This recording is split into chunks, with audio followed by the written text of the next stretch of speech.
Bem-vinda e bem-vindo ao canal do Palavrizar. Hoje a gente vai atender muitos pedidos e analisar aqui mais uma redação excelente da VUNESP. Na verdade, vocês pediram tanto que a gente vai trazer aqui duas redações nota máxima da VUNESP. Então, vem comigo que tá imperdível. Para começar, eu queria agradecer a Letícia Esferra e a Rafa Ferraz. Elas me apresentaram esse Insta, o @desempenhosmed, que eu não conhecia. Para quem também não conhece, vale a pena demais. Eles reúnem o desempenho dos ingressantes em medicina em diversos cursos pelo Brasil todo. E junto com esse desempenho tem muitas redações dos aprovados. Não só as notas máximas, tem um monte de nota máxima, mas também redações muito boas. Eu realmente quero aqui elogiar e fazer propaganda desse Insta. Gente, vale a pena demais conhecer. E também quero agradecer ao pessoal que está organizando tudo por lá. Parabéns, é um trabalho incrível. E se quiser, aproveita e também segue a gente lá no Instagram, @escolapalavrizar. E foi lá no @desempenhomed que eu peguei a redação que a gente vai analisar aqui hoje. Uma nota máxima na prova da Medicina Unesp, organizada pela VUNESP, obviamente, agora em 2020. Antes da gente analisar a redação, eu queria que você desse uma olhada aqui no tema. A gente faz questão de colocar o tema todo aqui na lousa, aqui do lado, mas eu queria que você notasse alguns pontos. O primeiro, mais óbvio, é a frase tema em si. Era essa aqui que vem sempre lá no final da prova. O carro será o novo cigarro? Como forma de pergunta. E eu volto a reforçar, hein, gente? Nas provas organizadas pela Fundação VUNESP, o mais comum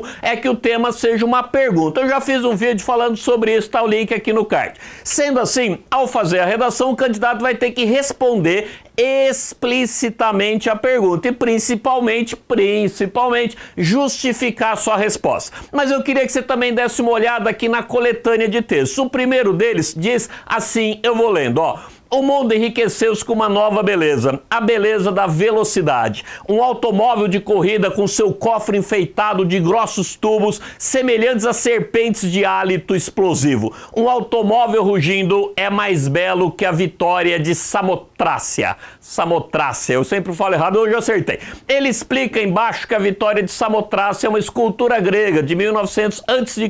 que está exposta no Museu do Louvre. Vale a pena notar também que o autor desse trecho é Marinetti. Eu não sei se você já ouviu falar, é importante conhecer, e esse é um trecho do Manifesto Futurista. Tem mais 3 textos de apoio, inclusive uma charge ali, e vale a pena dar uma olhadinha depois. E vamos lá, vamos para a redação. Dessa vez, gente, eles não disponibilizaram a redação escrita à mão, então a gente não tem aqui o espelho dela, mas apenas a versão digitada. Eu vou acreditar que ela foi escrita realmente como está aqui, e como sempre, eu vou ler aqui no vídeo. Mas se você preferir ler sozinho, vai para esse tempo aqui, lá a gente deixa a redação toda na lousa por uns segundos, ou me acompanha na leitura que eu prefiro. Vamos lá, vem comigo. Alguém dirigindo um carro, esse é o título. Ao imaginarmos alguém fumando um cigarro, muito provavelmente uma imagem negativa iria preencher nossa mente. Essa experiência imaginativa seria interessante se pudesse ser realizada hoje com pessoas que viveram algumas décadas. Afinal, agora a consciência acerca dos males do fumo são inquestionáveis. No entanto,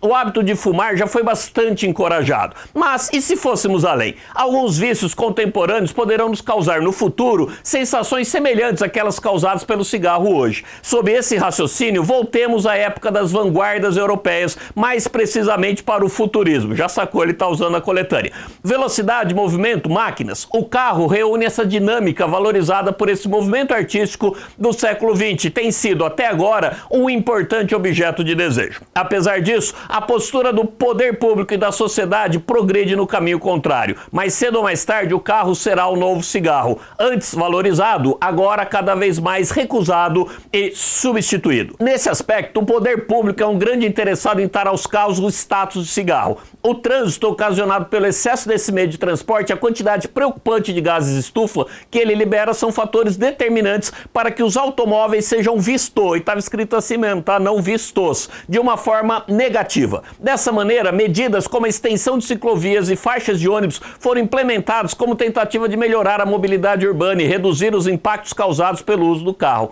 Desse modo, é possível observar o esforço das autoridades para conter o uso desses veículos por meio de ações públicas que podem ser comparadas àquelas realizadas para a redução do consumo de cigarro, como, por exemplo, a proibição do fumo em locais fechados. Assim, do ponto de vista das autoridades governamentais, o uso do carro se reduzirá, bem como do cigarro. Além disso, a sociedade também tem tomado posições de modo a diminuir a utilização dos automóveis. Essa situação ficou evidente, por exemplo, na compra de apartamentos em diversas localidades da cidade de São Paulo. Os apartamentos que não possuíam vagas de garagem foram os primeiros a serem vendidos e os compradores foram categóricos. As despesas geradas pelos veículos, o tempo perdido no trânsito e os fatores ambientais fazem dos carros um mal desnecessário. Tal raciocínio comprova que, assim como no caso do consumo do cigarro, antes visto como algo elegante e hoje rejeitado por grande parte das pessoas, o carro tende a ter o mesmo destino. Ao analisar a mudança nos hábitos da sociedade ao longo do tempo, portanto, é possível observar que a postura da população frente à utilização de automóveis e à prática de fumar se assemelham. As autoridades e a sociedade têm tomado atitudes de modo a reduzir o uso dos carros, na intenção de melhorar a qualidade de vida dos brasileiros. Assim, ao imaginarmos alguém fumando um cigarro ou dirigindo um carro no futuro, a mesma imagem negativa preencheria nossa mente.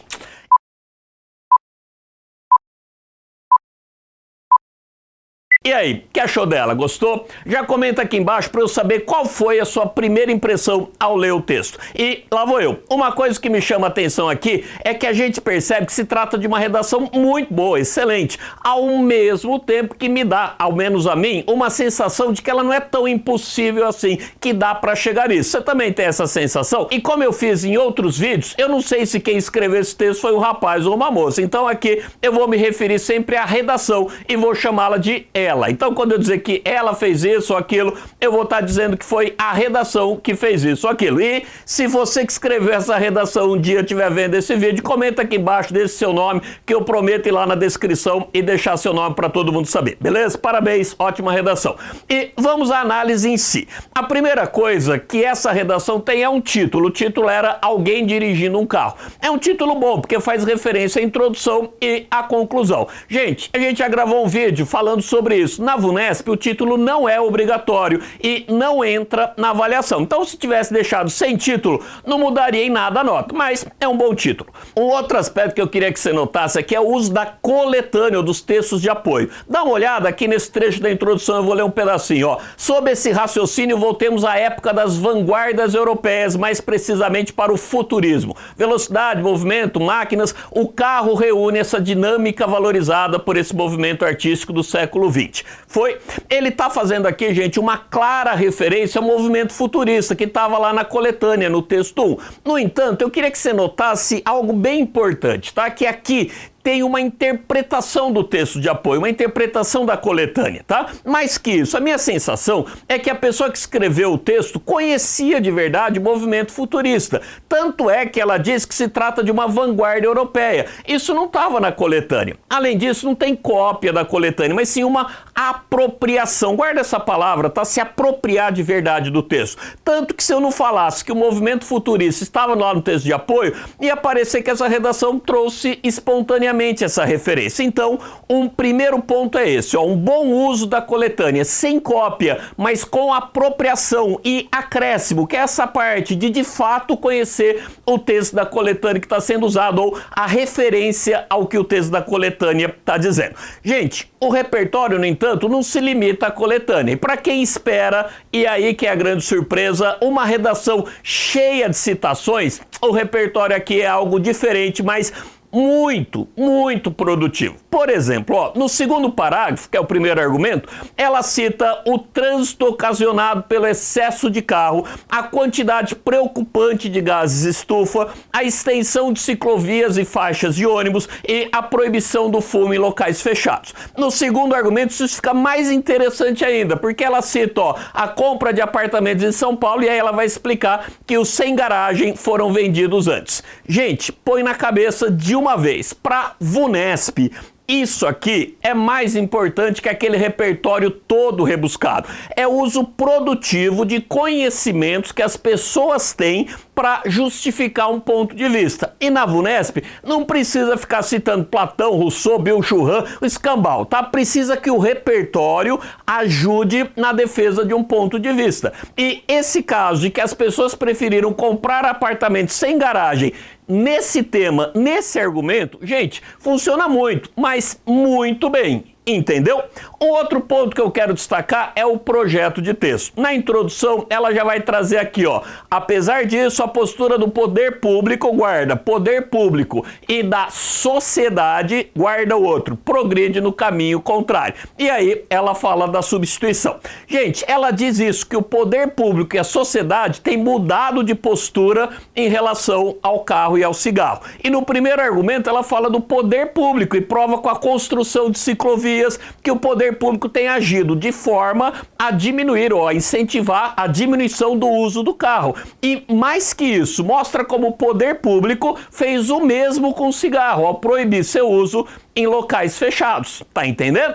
No outro argumento ela fala da sociedade, e aí ela cita essa questão da escolha dos apartamentos sem garagem, e ela compara com o cigarro, que era visto como elegante e agora não é mais. Talvez, se eu quiser ser muito rigoroso, ela poderia ter mostrado essa questão da elegância do cigarro, ter desenvolvido isso com um exemplo, com uma prova, mas passou sem isso, tá? A grade vai dizer que aceita uma rara lacuna. Talvez aqui ficasse melhor essa explicação, mas passou e estava bom assim. E um outro aspecto, não sei também se você notou, é a clareza do texto. Gente, repara que se trata de uma linguagem formal, mas sem, de novo, rebuscamento. Não parece um texto parnasiano, barroco, cheio de palavras difíceis. E nessa linguagem eu achei dois erros, tá bom? A falta de acento na palavra reúne ali na introdução e aquele vistos que na hora que eu estava lendo eu chamei a atenção, tá? Não sei se no original estava assim e se na hora que a pessoa digitou saiu dessa forma. Mas mesmo se no original tiver assim, dois erros, um erro de acentuação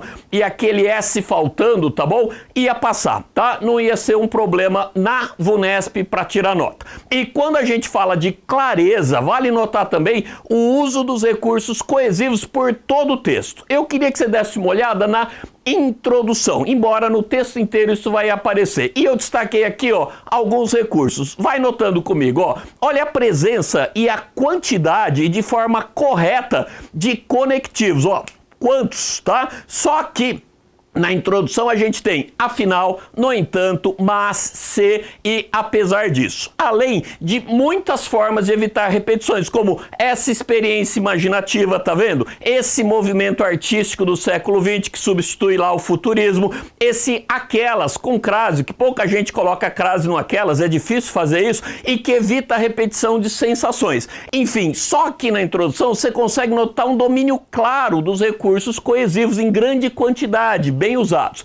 Tem gente que lê uma redação dessas e fica só procurando citações e não vê o trabalho com os outros elementos, como por exemplo aqui com a coesão. Gente, é um trabalho primoroso, muito bem feito e muito valorizado na prova da VUNESP. E por fim, vale a pena olhar como a grade de correção da VUNESP funciona. Eu já coloquei isso no outro vídeo que a gente analisa uma redação nota máxima, link no card, mas vai de novo, tem gente que não viu. O primeiro critério deles é o tema, que vale 3 pontos, e a grade é essa aqui, ó.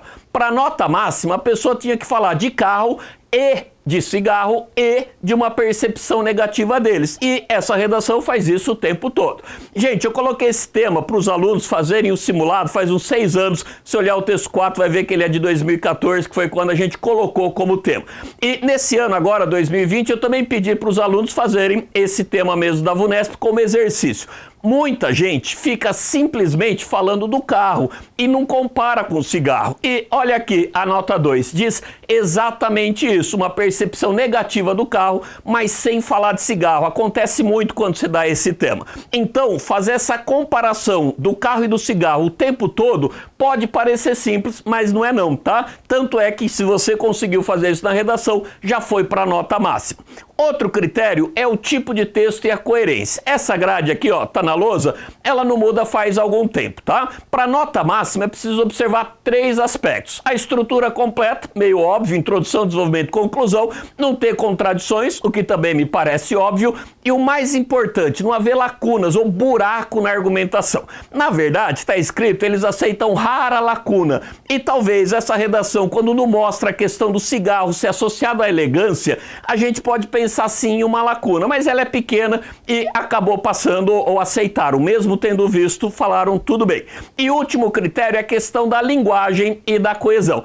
Para nota máxima está escrito aqui, ó, pouquíssimos erros, e eu achei 2, aquele plural e um acento. E o bom uso dos recursos coesivos.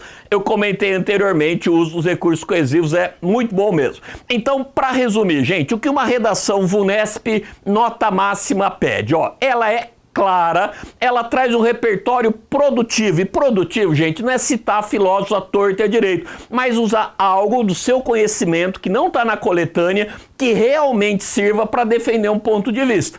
Outra questão, outro aspecto é um bom uso do texto de apoio, mas aí sem copiar e mostrando que se faz uma apropriação de fato do texto. E, muito importante, um ótimo trabalho de linguagem, que consiste em domínio do padrão formal, praticamente sem erro, dá para um errinho ou outro pequeno passar, e um excelente domínio dos recursos coesivos. É isso aí. Eu espero muito ter ajudado, tá, gente? Eu falei 2 redações, a segunda eu vou deixar aqui para você analisar e falar o que achou aqui nos comentários, tá? Eu acredito mesmo que é importante você ir desenvolvendo essa leitura, de perceber o que foi bem feito, qual o padrão, quais as qualidades de um texto. E aí, você aproveita e vai falando pra gente o que você achou, tá? Eu só de adianto que é parecida com a primeira, bem parecida, e claro, não se esquece, se inscreve no canal, diz o que você gostaria de ver nos próximos vídeos. A gente está construindo esse canal com a participação de vocês, então pede aí o que você quer, tá bom? E fica com esse segundo texto, vê o que você achou, comenta lá embaixo. Grande abraço, até o próximo.